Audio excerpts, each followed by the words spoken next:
الحمد لله رب العالمين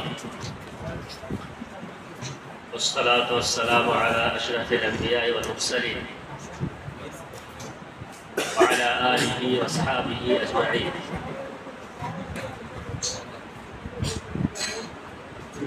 أما بعد، قال الله عز وجل: وما خلقت الجن والإنس إلا ليعبدون. وقال رسول الله صلى الله عليه وسلم: بني الإسلام على خمس: شهادة أن لا إله إلا الله وأن محمدا رسول الله، إلى آخر الحديث، أو كما قال عليه الصلاة والسلام.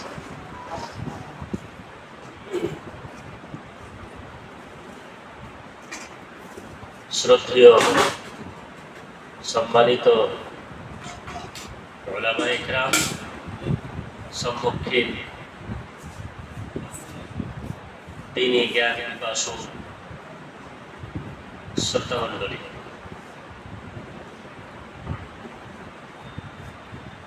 আল্লাহ রাব্বুল ইজ্জত এই ধারাকে আমাদেরকে প্রেরণ করেছেন বা সৃষ্টি করেছেন। সৃষ্টি করার পরে আল্লাহ সুবহানাহু ওয়া তাআলা সমস্ত প্রয়োজনীয় নিয়ামত বা সমস্ত প্রয়োজনীয় আসবাবপত্র আল্লাহ রাব্বুল আলামিন আমাদেরকে দিয়েছেন, পূর্ণাঙ্গ রূপে সৃষ্টি করেছেন। কেন সৃষ্টি করেছেন আল্লাহ সেটাও বলে দিয়েছেন: ওমা খালাকতুল জিন্না ওয়াল ইনসা ইল্লা লিয়াবুদুন। পৃথিবীতে তাওহীদ বা একত্ববাদকে স্থাপন করার জন্য, তাওহীদের বা একত্ববাদের উপরেই নিজের জীবনকে বাস্তবায়ন করার জন্য পৃথিবীতে আল্লাহ রাব্বুল আলামিন এই মানব জাতিকে এবং জিন জাতিকে সৃষ্টি করেছেন। ইবাদত করতে হবে, ইবাদত শুধুমাত্র আল্লাহ সুবহানাহু ওয়া তাআলার জন্যই করতে হবে। আল্লাহ ব্যতীত অন্য কারোর জন্য কোনো প্রকারের ইবাদত করা যাবে না। সেই ইবাদত আমাদের কওলি হোক, ফি'লি হোক, আর যেই ধরনের ইবাদত হোক না কেন, সমস্ত ইবাদত শুধুমাত্র আল্লাহ সুবহানাহু ওয়া তাআলার জন্যই খাস করে নির্দিষ্ট করেই করতে হবে। আর এই একত্ববাদের জন্যই আল্লাহ সুবহানাহু ওয়া তাআলা যুগে যুগে কালে কালে ধরে পৃথিবীতে নবী রাসূল প্রেরণ করেছেন। এ তাওহীদের জন্যই, যাতে করে মানুষ তাওহীদের উপরে থেকে আল্লাহ সুবহানাহু ওয়া তাআলার পরিচিতি লাভ করতে পারে এবং নিজেকে সাফল্যমণ্ডিত করে তুলতে পারে। এই জন্য আল্লাহ রাব্বুল আলামিন পৃথিবীতে আমাদেরকে প্রেরণ করেছেন। আজকের এই ইসলামিক বা তালিমি বৈঠকে আপনাদের সম্মুখে তাওহীদ নিয়েই আলোচনা হবে। আর আলোচনা করবেন আপনাদের সম্মুখে অত্যন্ত জ্ঞানী লোক, পণ্ডিত লোক, ফজিলাতুল শেখ আব্দুর রহমান আল আদিল আল মাদানী হাফিজাহুল্লাহ, যিনি আপনাদের সম্মুখে এসেছেন সুদূর মালদা থেকে। এই তাওহীদের বাণী বা তাওহীদ কি জিনিস, তাওহীদের কতটা গুরুত্ব, কিভাবে তাওহীদের উপরে আমরা টিকে থাকতে পারবো, এই ব্যাপার নিয়ে বিস্তারিতভাবে ডিটেইলস আপনাদের সম্মুখে আলোচনা রাখবেন। তাই আমি এবারে অত্যন্ত বিনম্র হয়ে আহ্বান করব ফজিলাতুল শেখ আব্দুর রহমান আল আদিল আল মাদানী হাফিজাহুল্লাহ আপনাদের সম্মুখে।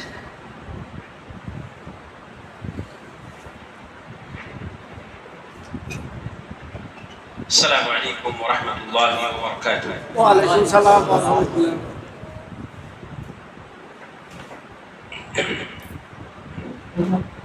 إن الحمد لله نحمده ونستعينه ونستغفره ونعوذ بالله من شرور أنفسنا ومن سيئات أعمالنا.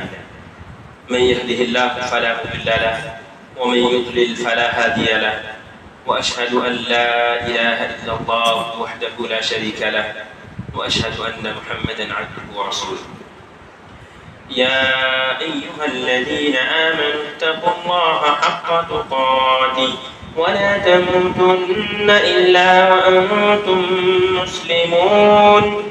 يا أيها أيها الناس اتقوا ربكم الذي خلقكم من نفس واحدة وخلق منها زوجها وبث منهما رجالا كثيرا ونساء واتقوا الله الذي تساءلون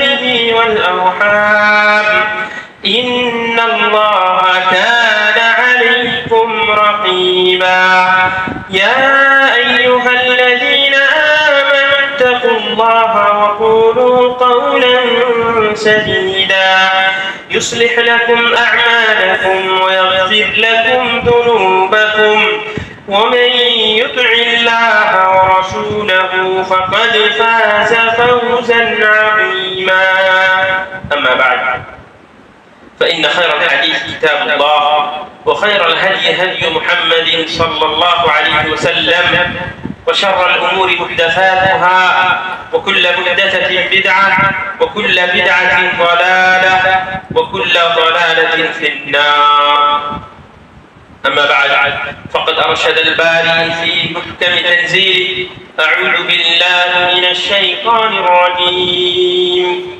ولقد بعثنا في كل أمة رسولا أن اعبدوا الله واجتنبوا الطاغوت وقال النبي الكريم صلى الله عليه وسلم أمرت أن أقاتل الناس حتى يشهدوا أن لا إله إلا الله رب اشرح لي صدري ويسر لي أمري واحلل عقدة من لساني يفقه قولي رب زدني علما اللهم علمنا ما ينفعنا وزدنا علما وعملا صالحا متقبلا সম্মানীয় আজকে সভার সভাপতি মহাশয় ফজিলাতুল শেখ ইনআম আল মাদানী হাফিজাহুল্লাহ মুআজ্জিজ উলামায়ে কিরাম এবং আমার সামনে বসে থাকা অত্র এলাকার মুওয়াহহিদিন তাওহীদের অনুসারী সর্বপ্রথমে এই যে আমরা এখানে জমা হয়েছি আমাদের লাভ কি আছে এই সম্পর্কে জানা দরকার আমরা এখানে কেন জমা হয়েছি এসেছি কেন আমাদের কি লাভ আছে অনেকগুলো মানুষ আছে পৃথিবীতে যাদেরকে আল্লাহ রাব্বুল আলামিন এই তৌফিক প্রদান করেননি যে তারা এইরকম মসজিদে এসে আল্লাহ রাব্বুল আলামিনের আলোচনা শুনবে অনেক মানুষ আছে আপনাদের এই গ্রামে যারা হয়তো চায়ের দোকানে বসে আছে রাস্তাঘাটে বসে আছে গল্পগুজব করছে আপনারা যেখানে এসেছেন আপনাদের কি গুরুত্ব আপনাদের কি সম্মান কি মর্যাদা এই সম্পর্কে যদি আমরা না জানি তবে আমাদেরকে ভালো লাগবে না শুনে রাসূলুল্লাহ সাল্লাল্লাহু আলাইহি ওয়াসাল্লামের হাদিস একটা কথা আপনাদের প্রথমে আমি বলে দিই আমি ইনশাআল্লাহ তাআলা বিইজনিল্লাহ চেষ্টা করব কোরআন এবং হাদিস থেকে আলোচনা রাখার যখনই আমি রাসূলুল্লাহ সাল্লাল্লাহু আলাইহি ওয়াসাল্লাম বলবো নবী মুহাম্মদুর রাসূলুল্লাহ বলবো তো আমার সাথে সাথে আপনারা মনে মনে সাল্লাল্লাহু আলাইহি ওয়াসাল্লাম এই কথাটা অবশ্যই পড়বেন এতে হবে কি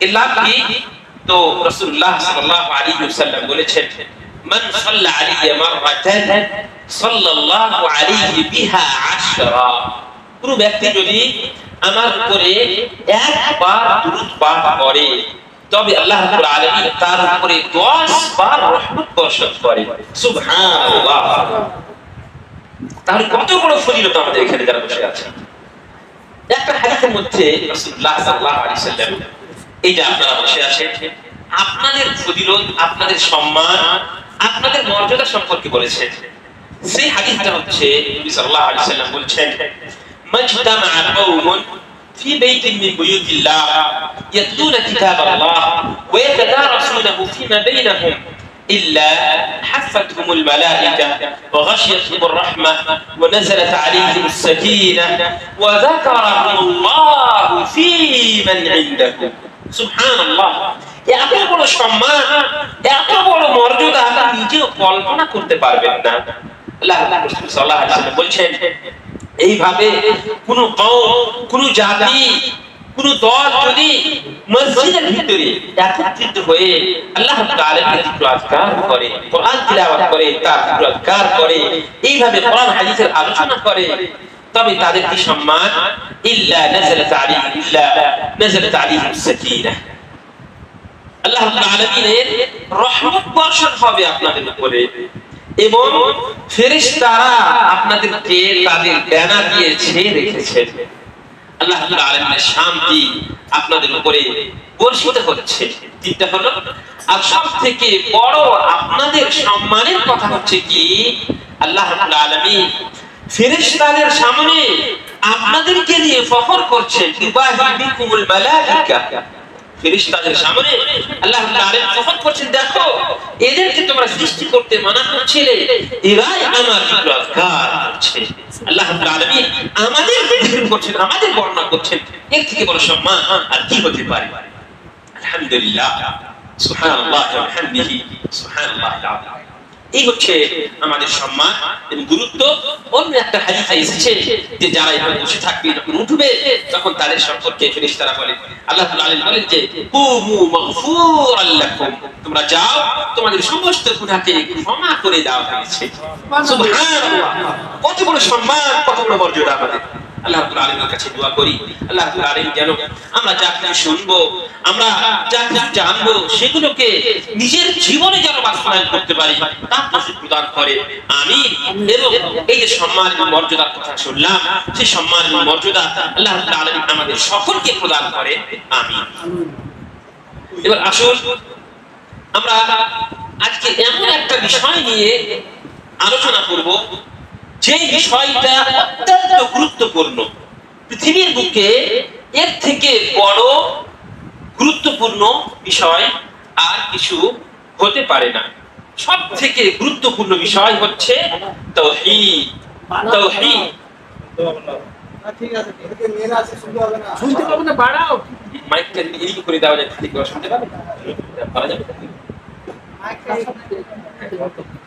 মাইকটা শুনতে তাহলে বক্স কেন তোমার কি কান তালে লাগছে নাকি? দেখছিল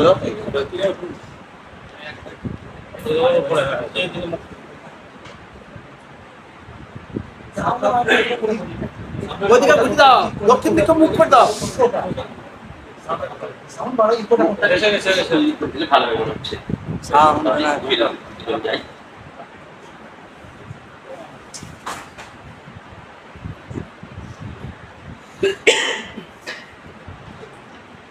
আমরা যে বিষয় নিয়ে আজকে আলোচনা করব, যেটা শুনবো, সেটা অত্যন্ত গুরুত্বপূর্ণ বিষয়, যার মাধ্যমে আমাদের মধ্যে এবং অমুসলিমদের মধ্যে পার্থক্য।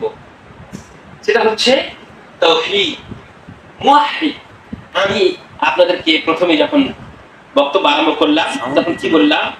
যে এলাকার মুওয়াহহিদিন বললাম আপনাদেরকে। মনে করেছেন হয়তো যে মুওয়াহহিদিন শব্দটা আমি ব্যবহার করেছি। কেন মুওয়াহহিদিন বললাম আমি? এর কারণ আছে। তার কারণ হচ্ছে যে আমরা আমাদের জীবনে তাওহীদকে বাস্তবায়ন করি, তাওহীদকে আমরা মানি।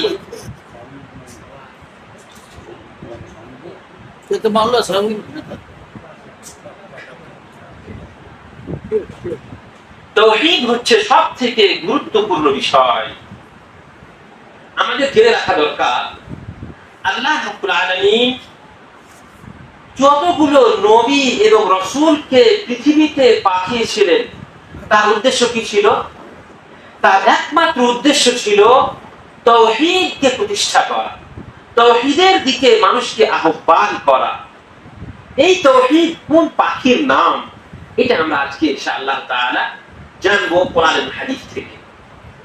আল্লাহ রাব্বুল আলামিন কোরআন কারীমের মধ্যে বলছেন, وَلَقَدْ بَعَثْنَا فِي كُلِّ أُمَّةٍ رَسُولًا أَنِ اعْبُدُوا اللَّهَ وَاجْتَنِبُوا الطَّاغُوتَ। আল্লাহ রাব্বুল আলামিন বলছেন যে আমি وَلَقَدْ بَعَثْنَا فِيكُمْ رَسُولًا, অনেকগুলো কওমের ভিতরে, প্রত্যেকটা কওমের ভিতরে আমি নবী এবং রাসূল পাঠিয়েছি। কেন?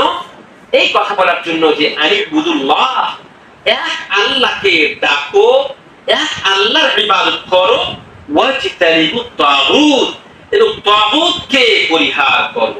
তাগুত আল্লাহ ব্যতীত যে কোনো কিছুরই ইবাদত করা যাবে সেটাই হচ্ছে তাগুত। ইবনে কাইয়িম রাহিমাহুল্লাহ আলাইহি বলেছেন, কুল্লু মা উবিদা মিন দুনিল্লাহি হুয়া রাদিন আন। আত-তাগুত কুল্লু মা উবিদা মিন দুনিল্লাহ ওয়া হুয়া রাদিন আন।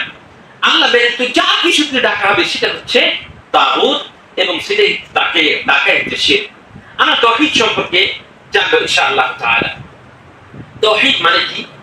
তাওহীদ মানে হচ্ছে যে যাবতীয় ইবাদত, যতগুলো ইবাদত আছে, সমস্ত ইবাদতকে শুধুমাত্র এক আল্লাহর জন্য করা, এটা কি তাওহীদ বলা হয়। সমস্ত প্রকার ইবাদতকে এক আল্লাহ রাব্বুল আলামিনের জন্য করাকে তাওহীদ বলা হয়। আমরা যেহেতু সমস্ত প্রকার ইবাদতকে আল্লাহ রাব্বুল আলামিনের সন্তুষ্টির জন্য করে থাকি, তার জন্য আমরা হচ্ছি মুওয়াহহিদ। কি বলা হয় এটাকে? মুওয়াহহিদ। ওয়াহাদা ইউওয়াহহিদু তাওহীদান, মানে কোন জিনিসকে এক জানা। কিন্তু সমস্ত প্রকার ইবাদতে আমরা আল্লাহ রাব্বুল আলামিনকে এক জেনে থাকি, তার জন্য আমরা হচ্ছি মুওয়াহহিদ। একটা কথা আমি আপনাদের মধ্যখানে বললাম যে ইবাদত, ইবাদত কাকে বলে? ইবাদত কাকে বলে শুনেন। ইবাদত বলা হয়, এর একটা সংজ্ঞা দেওয়া হয়েছে যে ইসমুন জামিউন লিকুল্লি মা ইউহিব্বুহুল্লাহু ওয়া ইয়ারদাহু মিনাল আকওয়ালি ওয়াল আ'মালি আয-যাহিরাতি ওয়াল বাতিনাহ। এটা হচ্ছে ইবাদতের সংজ্ঞা। এই যে আমরা বলি না ইবাদত করি, ইবাদত করছি, ইবাদত করো, আল্লাহর ইবাদত করো, তো ইবাদতটা কাকে বলে? বলা হয়েছে যে এটা হচ্ছে এমন একটা নাম, ইসমুল জামি, এমন একটা পরিপূর্ণ নাম যে লিকুল্লি মা ইউহিব্বুহুল্লাহু ওয়া ইয়ারদাহু মিনাল আকওয়াল ওয়াল আ'মাল, যে কোনো প্রকাশ্য কথা অথবা অপ্রকাশ্য কথা, প্রকাশ্য কাজ অথবা অপ্রকাশ্য কাজ, যেটাকে আল্লাহ রাব্বুল আলামিন পছন্দ করেন অথবা আল্লাহ রাব্বুল আলামিন সন্তুষ্ট হন, ভালোবাসেন, সেটাই হচ্ছে ইবাদত। আল্লাহর সন্তুষ্টির জন্য যে কোনো কাজ করা অথবা যে কোনো কথা বলাকে ইবাদত বলা হয়।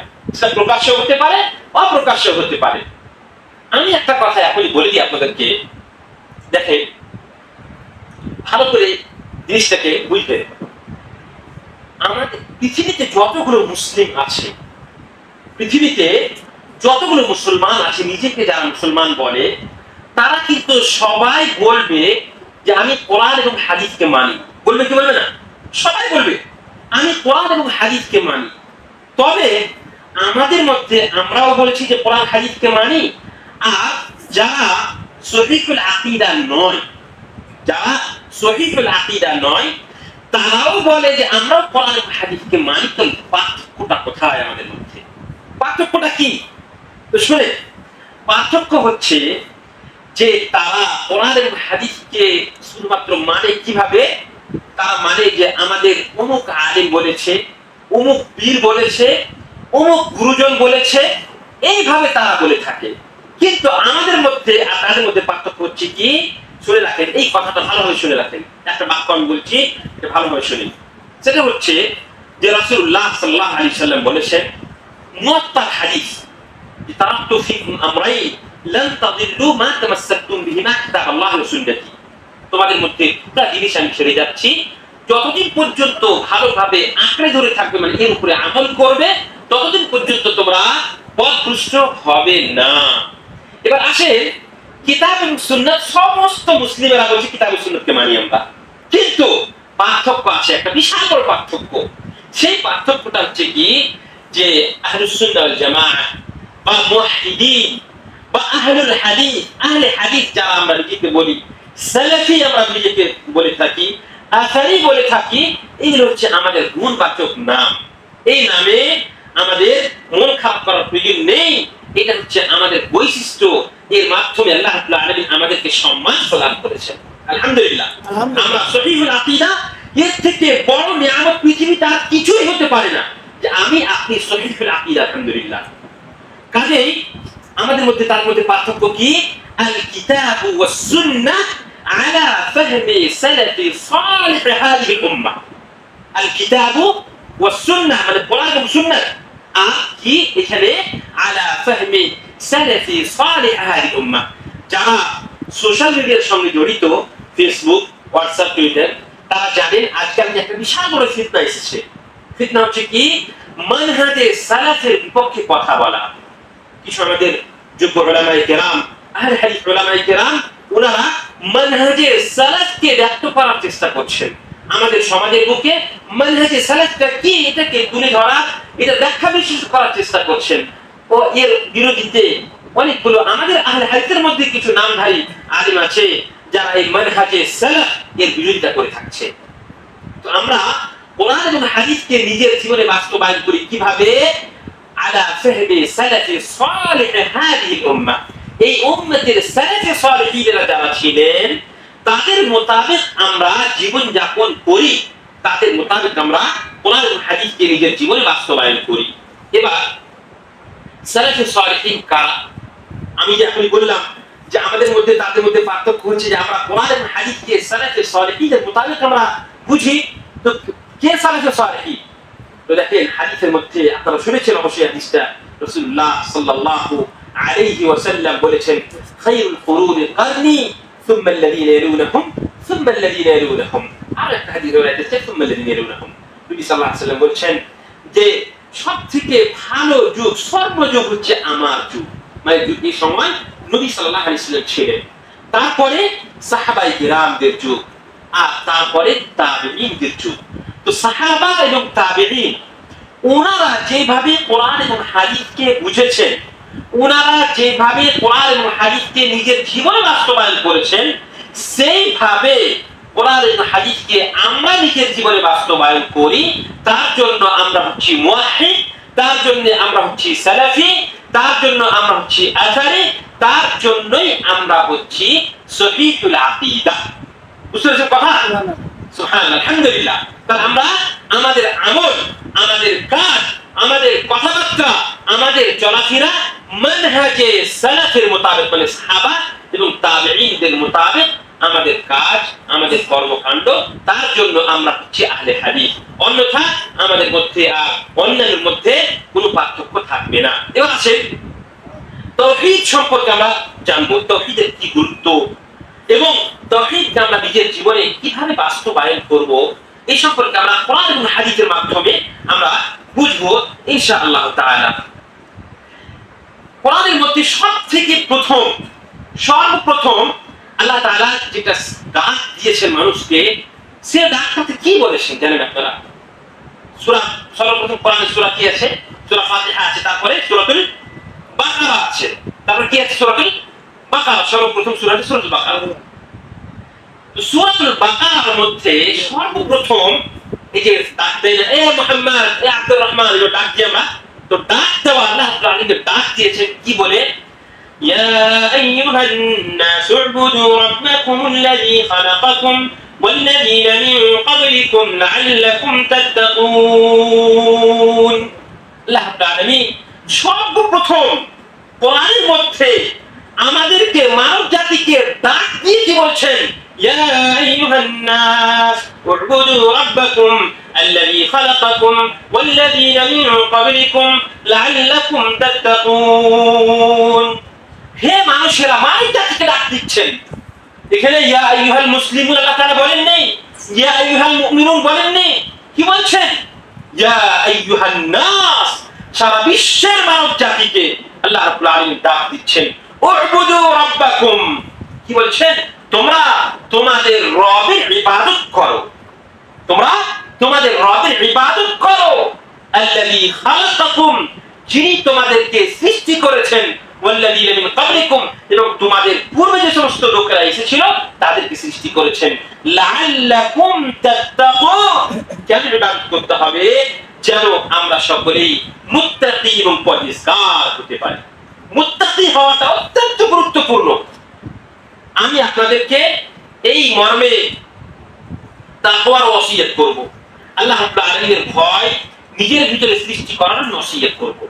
কারণটা হচ্ছে আমার ভিতরে, আপনার ভিতরে যদি আল্লাহর ভয় না থাকে, তবে আমরা আল্লাহ রাব্বুল আলামিনের ইবাদত সম্পূর্ণভাবে করতে পারবো না। এবং বিশেষ করে আমরা আল্লাহ রাব্বুল আলামিনের যাবতীয় হারাম করা বস্তু থেকে দূরে থাকতে পারবো না। কাজে আমাদের সকলকেই মুত্তাকি এবং পরহেজগার হতে হবে। আল্লাহ রাব্বুল আলামিনের কাছে দোয়া করি, আল্লাহ রাব্বুল আলামিন যেন আমাদের সকলকে মুত্তাকি এবং পরহেজগার হওয়ার তৌফিক প্রদান করেন, আমিন। আল্লাহুম্মা। একটা কথা এবার আপনাদেরকে বলে দিই, আমি এতক্ষণ পর্যন্ত তাওহীদ তাওহীদ বলছিলাম। এবার আমরা যেহেতু তাকওয়ার কথা মধ্যে এখানে আসলো, তাই আপনাদেরকে বলি যে মুত্তাকি হতে হবে। তাকওয়া কি জিনিস, অথবা গুনাহ কাকে বলে, গুনাহ কাকে বলে এটা আমাদের একটু জানতে হবে। বুঝতে তো গুনাহ কাকে বলে এই সম্পর্কে নবী সাল্লাল্লাহু আলাইহি ওয়াসাল্লাম স্বয়ং বলেছেন যে আল ইসমু মা হাকা ফি সাদরিক ওয়া কারিহতা আন ইয়াত্তালি আলাইহি নাস। গুনাহ বলে যে আপনার বিবেকে বাঁধবে, যেমন মনে করেন আপনারা আহলুস সুন্নাহ ওয়াল জামাআহ আলহামদুলিল্লাহ আহলে হাদিস সহিহুল আকীদা, আপনি যদি একটা পীরের পাশ দিয়ে যান, একটা কবরের পাশ দিয়ে যদি যান, একটা মাজারের পাশ দিয়ে যান, তো আপনি সেখানে গিয়ে মনে করবেন যে আমি ওই কবরটার আমি সম্মান করি, যে পীরটা যে মাজারটা আছে বিশেষ করে যেখানে যা তোয়াফ করা হয়, আপনি যদি সেখানে যান তো আপনার বিবেকে বাঁধবে যে আমি এখানে সাজদা করি, অথবা ওখানে জবাই করি, অথবা ওই পীরের কাছে গিয়ে কোনো কিছু চাই আমি, এটা আপনার বিবেকে বাঁধবে, অবশ্যই অবশ্যই বাঁধবে। আপনি যে কোনো গুনাহ কাজ যখন করতে যাবেন তখন আপনার বিবেকে বাঁধবে, তাহলে আপনি বুঝতে পারবেন এটা হচ্ছে গুনাহ কাজ। আরো এসেছে যে প্রত্যেকটা ইস্তাগফির কলবাক, আপনার দিলকে আপনি জিজ্ঞেস করেন যে কোনো কাজ করার পূর্বে আপনি আপনার আত্মাকে জিজ্ঞেস করেন যে আমি এই কাজটা করব কি করব না।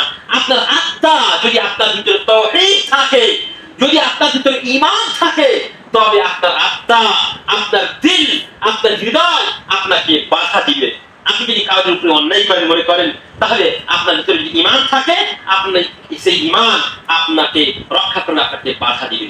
দ্বিতীয় হচ্ছে কি, ওয়াকারিহতা আন ইয়াত্তালি আলাইহিন নাস, আপনি অপছন্দ করবেন যে আপনাকে সেই কাজটা করতে কোন মানুষ দেখেনি। যেমন উদাহরণ দিচ্ছি আপনাকে, আমাদের দিকে অনেক মানুষ আছে প্রত্যেকটা জায়গাতে বিড়ি খায়। বিড়িটা কি হারাম কি হারাম নয়? অবশ্যই হারাম, কোনো সন্দেহ আছে বিড়ি হারাম হতে? কোনো সন্দেহ নেই আমাদের কাছে আলহামদুলিল্লাহ, বিড়ি নিঃসন্দেহে হারাম। আচ্ছা, যারা বিড়ি খায় আপনারা দেখে হবে এমনি বন্ধু বান্ধবের সঙ্গে বিড়ি খাচ্ছে, কোনো অসুবিধা নেই, কিন্তু যখনই ওখানে দিয়ে একজন আলেম পার হবে, একটা মাওলানা সাহেব যদি পার হয়, তো যে বিড়ি খায় বিড়িটাকে লুকানোর চেষ্টা করে কি করে না? চেষ্টা করে তো। তার কেন চেষ্টা করে?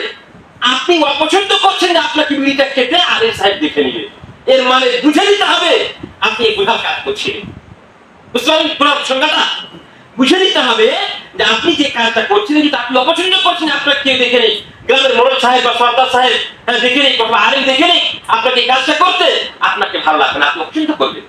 তাহলে আপনাকে বুঝে নিতে হবে এটা হচ্ছে গুনাহ কাজ, আপনাকে সেখান থেকে বেঁচে যেতে হবে। আশা করি বুঝতে পেরেছেন গুনাহ সম্পর্কে। এবার আসে তাওহীদ কত মূল্যবান জিনিস, গুরুত্বপূর্ণ জিনিস, এই সম্পর্কে আমাদেরকে জানতে হবে। সেটা হচ্ছে আল্লাহ রাসূল সাল্লাল্লাহু আলাইহি ওয়াসাল্লাম মক্কাতে নবী হিসাবে কত বছর ছিলেন? 13 বছর নবী হিসাবে ছিলেন। নবী সাল্লাল্লাহু আলাইহি ওয়াসাল্লামের বয়স টোটাল কত ছিল? 63 বছর বয়স ছিল। 40 বছর বয়সে নবী সাল্লাল্লাহু আলাইহি ওয়াসাল্লাম নবী হলেন। আপনারা মনে মনে কিন্তু অবশ্যই সাল্লাল্লাহু আলাইহি ওয়াসাল্লাম বলবেন। তো নবী সাল্লাল্লাহু আলাইহি ওয়াসাল্লাম 40 বছর বয়সে নবী হলেন। আর মক্কাতে নবী সাল্লাল্লাহু আলাইহি ওয়াসাল্লাম 13 বছর ছিলেন। কত বছর? 13 বছর ছিলেন। আর মদিনাতে কত বছর ছিলেন? 10 বছর ছিলেন। তো মক্কাতে যেই সময় নবী সাল্লাল্লাহু আলাইহি ওয়াসাল্লাম 13 বছর ছিলেন, এই 13 বছরে শুধুমাত্র নবী সাল্লাল্লাহু আলাইহি ওয়াসাল্লাম বলতেন, ইয়া আইয়ুহান নাস কুলু লা ইলাহা ইল্লাল্লাহ তুফলিহু। হে মানুষেরা, তোমরা শুধুমাত্র একটা কথা বলো, কি? লা ইলাহা ইল্লাল্লাহ। আর কিছু বলতে হবে না, একটা কথা বলবে, লা ইলাহা ইল্লাল্লাহ। শুধুমাত্র 13 বছর ধরে নবী সাল্লাল্লাহু আলাইহি ওয়াসাল্লাম প্রত্যেকটা মানুষকে এই কথাই বলতেন যে তুমি আল্লাহ রাব্বুল আলামিনের ইবাদত করো। শুনেন, আজকালকে অমুসলিমেরাও লা ইলাহা ইল্লাল্লাহ বলে কি বলে না? ভিক্ষা চাই যখন লা ইলাহা ইল্লাল্লাহ বলে, বলেন তো আজকালকে মুসলিম আর অমুসলিমদের মধ্যে পার্থক্য কি থেকে গেছে? আমরাও লা ইলাহা ইল্লাল্লাহ বলছি, ওরাও লা ইলাহা ইল্লাল্লাহ বলছে। কিন্তু দেখেন মক্কার কাফিরদেরকে রাসূলুল্লাহ সাল্লাল্লাহু আলাইহি ওয়াসাল্লাম যখন বললেন যে লা ইলাহা ইল্লাল্লাহ শুধুমাত্র বলো, তাহলে দুনিয়া এবং আখিরাত দুই জায়গাতেই তোমার কল্যাণময় হবে, এই কথা বললেন। কিন্তু তারা অধিকাংশই লোকেরা অস্বীকার করলো। কেন অস্বীকার করলো? তারা লা ইলাহা ইল্লাল্লাহ এই শব্দের অর্থ জানতো। আর আজকের কাফিরদেরকে বাদ দেন, যারা অমুসলিম তাদেরকে তো বাদ দেন, আমরা যারা মুসলমান নিজেকে দাবি করি, আহলে হাদিস বলি, তারা পর্যন্ত লা ইলাহা ইল্লাল্লাহ শব্দের অর্থ আমরা জানি না। এটা আমাদের জন্য অত্যন্ত দুঃখের বিষয়। শুনেন, লা ইলাহা ইল্লাল্লাহ এর অর্থটা শুনেন। লা ইলাহা ইল্লাল্লাহ এর অর্থ হচ্ছে লা মা'বুদা বিহাক্কিন ইল্লাল্লাহ। লা মা'বুদা বিহাক্কিন ইল্লাল্লাহ। আপনারা কিছু তাবলীগী জামাতের লোককে দেখে হবেন, ওরা যখন জিকির করে ওদের মধ্যে খাস জিকির আছে, সম্ভবত আমি দেখিনি কিন্তু শুনেছি আর কি, যে ইল ইল ইল ইল করে এক পর্যায়ে পৌঁছে যায় ইল্লাল্লাহ ইল্লাল্লাহ ইল্লাল্লাহ ইল্লাল্লাহ বলে শুধু। আপনারা দেখেছেন কি? আপনারা হয়তো দেখেছেন কি দেখেন জানি না, কিন্তু আমি শুনেছি এটা আর কি, শুধু লা ইলাহা বলবে অথবা ইল্লাল্লাহ বলবে, আর এক পর্যায়ে পৌঁছে যাবে যে শুধু ইল ইল ইল ইল এই করবে। শুনেন, এখানে কালিমা তাওহীদের